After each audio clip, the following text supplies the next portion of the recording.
Tingnan nyo to mga lodi, gumawa siya ng eroplano gamit ang plastic bottle yan oh. Ala, tapos ang ginawa niyang pakpak yung latchback styrofoam.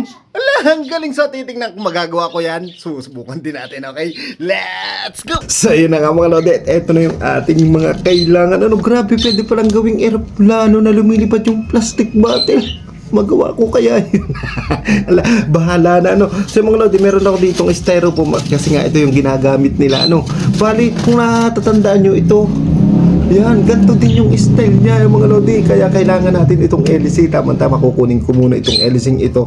At igagaya ko na lang dito yung pakpak at saka itong ganito. Ano, medyo lalaparang ko lang para lumipad siya. Ano, ewan ko lang kung nilipad kung magagawa ko. Kasi nga, hindi ko alam kung ano talagang sukat noon. Ano, wala, bahala na. So, gawin na natin. So mga lodi, magsimula na tayo. Kukunin ko lang ito, yan, yung itong pantay na ito. Kasi ito, hindi pwede yan, oh, merong curve. So ito, akin lang kukunin itong ganto. Yan, 4 yan mga lodi. So kunin ko muna. Pinagupit ko na yung 4 na kailangan ko. Ano, at para sa akin nga ay maigsi pa to para sa pakpak. So ang ginawa ko dun sa isa, pinutol ko para iduksong. Yan, igagano natin para style aeroplano siya. Ano, so ididikit ko lang to mga lodi ha. Nakaputol na ako ng panduksong dito para igagayon natin na para siyang talagang pakpak ng airplane. So ang ating gagawin, atin na lang idikit to. Nako, nagising na naman si baby. So mga lodi, tuloy na tayo, nagising si baby. So ipagkit nyo na to dito. Oh, kunti lang. Nagising si baby. Tapos ganito natin. Pwede patagilid ng kaunti. Yan. So ito na siya mga lodi, yung ginawa nating pakpak. Ilalagay lang natin ito sa isang styro. Tapos saka natin ilalagay dito. Okay? Yan, okay. So gagawa naman tayo nung puputulan ako ng styro na panlagay dito. Ayan nga, natapos na natin itong pakpak. Ayan, so dito naman tayo sa plastic bottle. So ang gagawin ko ngayon, tinanggal ko nga pala itong hélice ng aking eroplano. Ano? Binili ko na isang araw. Tapos ang gagawin ko, hindi ko na to aalsin. Itong kulay blue na to. Ang gagawin ko na lang, ilalagay ko ito dito para mas maganda yung ikot niya. Ano, so bubutasan lang natin itong plastic bottle na to. Kinabit ko nga pala yung hélice. So isinapa ko na nga pala yung ating kulay blue na yan para hindi masira siya. Kasi meron tayong paglalagyan na yan eh. Ayan. Tapos ito, ilalagay naman natin dito. Tapos, lalagyan natin ng lastik ulit para lumipad siya. So, ang gagawin naman natin ngayon, nasaan na yun? Ito.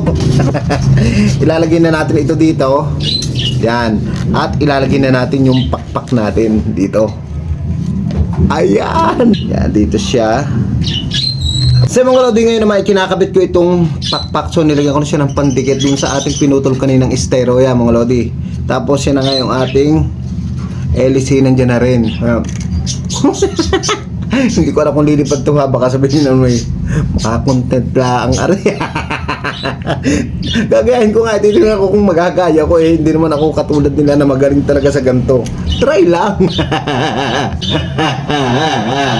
Tanggal ko ulit ang hélice niya kasi lalagyan natin siya ng lastiko. Ano siya, sinuot ko dyan sa yan, diyan.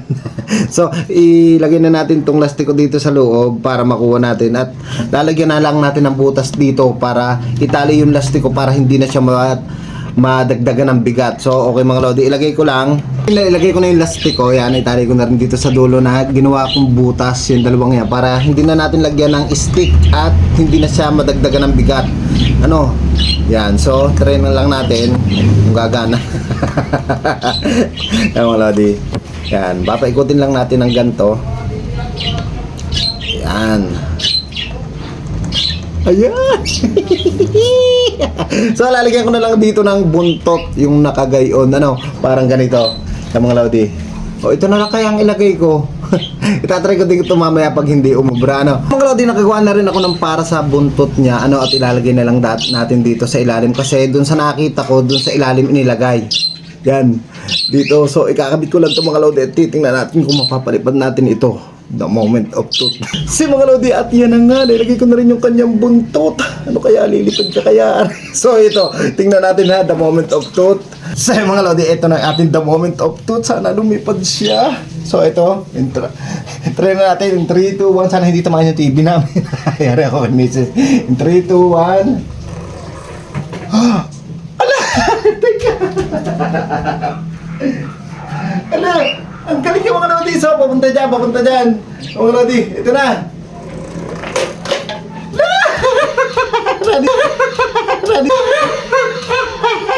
Lipat siya. Itatry ko ngayon sa labas kahit mahangin. So tara. Mga lodi, try na natin kahit mahangin. Mahangin talaga yung mga dahon Ayan. Naku. Yun lang So ito na. The moment of truth, itry na natin yan. Atin mo ng pako ng wala ang hangin. So ito na. The moment of truth. In 3, 2, 1. Ito na mga lodi. Ayan.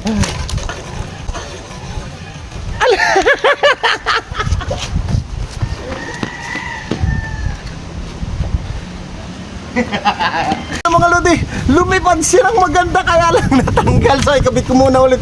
Ala, mahangin nga kasi. Naku, ano ko na ulit ito mataturay Pero kita nyo naman, lumipad siya. Lumipad. Pero ko na yung ating ito. Hindi ko alam kung gagana pa. Kaya tingnan nyo naman, napakalakas ng hangin. Nasira tuloy itong aeroplano natin. So itatry ulit natin. Naku, ay wala na mga lodi. Yan. Naku. Mga lodi, wala, hindi kaya. Napakalakas ng hangin Oh. Pati yung buko na lagas